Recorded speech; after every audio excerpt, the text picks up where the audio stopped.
We're going to talk a little bit about discipline, and let's find out what kind of a student you were when you were a student. So we're going to go to Nick to set up the next poll. Nick, let people know what they should do here. All right, ladies and gentlemen, as you can see, the polling box is open on your screen once again. This time the question is, what kind of student were you? Please select answer A if you were a downright devilish Donna or Don, B if you were a mischievous Mike or Michelle, C if you were a sneaky Sam or Sarah.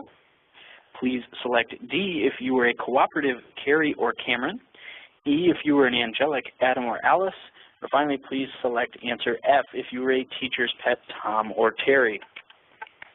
Okay, Nick, thank you very much. And, you know, I have to say I was never quite the teacher's pet, nor was I very angelic. I was usually cooperative, but I'd have to say I leaned almost a little bit more towards the sneaky part. Actually, my high school chemistry teacher, a Jesuit priest who I'm still in touch with, said, "Joe, you tried so hard to be bad, and you failed miserably at it."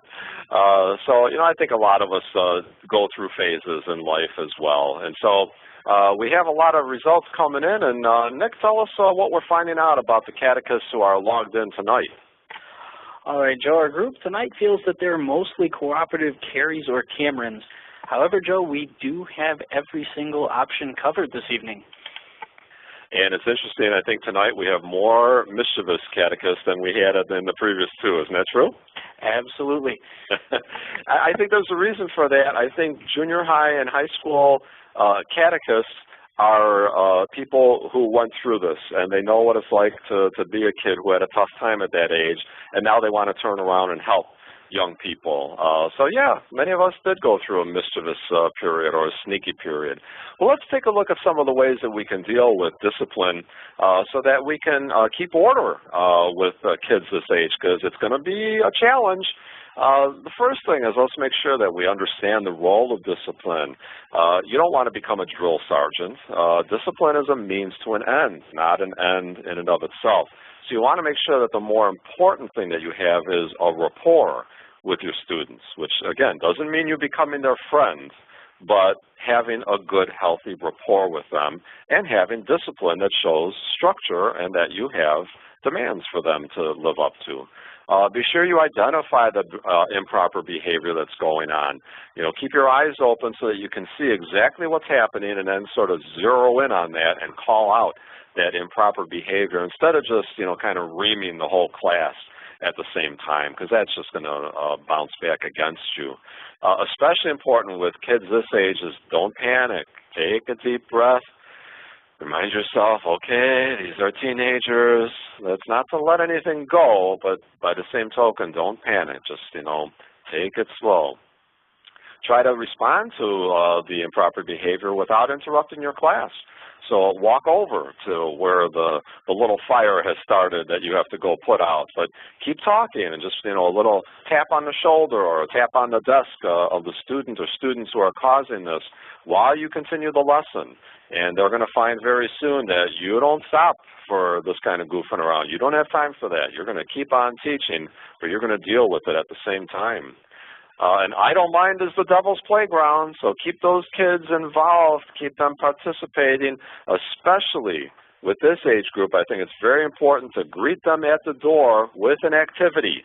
So as they're coming in, get them busy. Say, okay, hey, good evening. How you guys doing? Oh, while you're sitting down, here, I want you to do this. And you give them an index card. You're telling them to fill out, you know, 3 things they want for Christmas or something like that that you're going to then use as part of your lesson. So get them busy right away. Take a look at that group of kids. You know, that might be the group that you're teaching this year. But that could be great fun. One thing you need to do is make sure that your eyeballs are scanning that room. You're using the kids' names all the time. You're moving around. Make yourself a moving target so that, you know, they really sense that they don't know exactly where to find you. You're always popping up everywhere. Look at that seating arrangement. You know, if you've spotted some cliques, break it up. Barney Fife used to say, nip it in the bud. I think that's so important for us to do in our lessons. Let's not just point out bad behavior. Let's also reinforce the good behavior and call others to live up to that.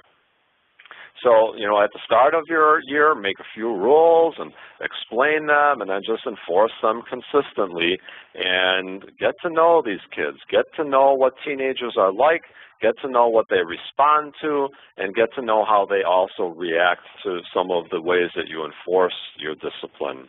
Well, we're going to go just about 2 or 3 minutes over time. I appreciate your patience, but we do want to talk about different ways that you can polish your technique. And by this, I'm talking about if you think about some of the best teachers that you had back when you were a kid, there was something in their technique that made them so effective. And let's look at some of those. We've already mentioned a few of them. One is to move around. Make yourself a moving target. Don't just stay in one place. Make sure that you're making great eye contact. You want these kids to know that you are speaking to them, that you're speaking to their soul. So, you know, ride your eye around that room and make good eye contact with them. Make sure that your voice is showing enthusiasm for what you're teaching. Add variety to your voice. And the same thing with your facial expression and your body language. Make sure that they know that you are thrilled to be there, that you're enthusiastic, and that you want more, nothing more than to be teaching them about the word of the Lord that can touch their lives. Make sure that you vary your pace. Sometimes you need to slow down a little. Other times you're going to need to speed up. A few more things that can polish your technique is having a sense of humor. These kids need to laugh, and so take some time to let that into your classroom. Let there be some humor and enjoy the moments where these kids, they can just crack you up sometimes. Just let it happen. By the same token, be aware and vigilant for the kids that are really just trying to cause trouble. They're not trying to have fun. They're trying to do it at your expense or the expense of other kids. So be aware and vigilant about that. Try to have a good balance between bringing in lots of new ideas as well as developing some routines so that you have a good balance between creativity and maintenance.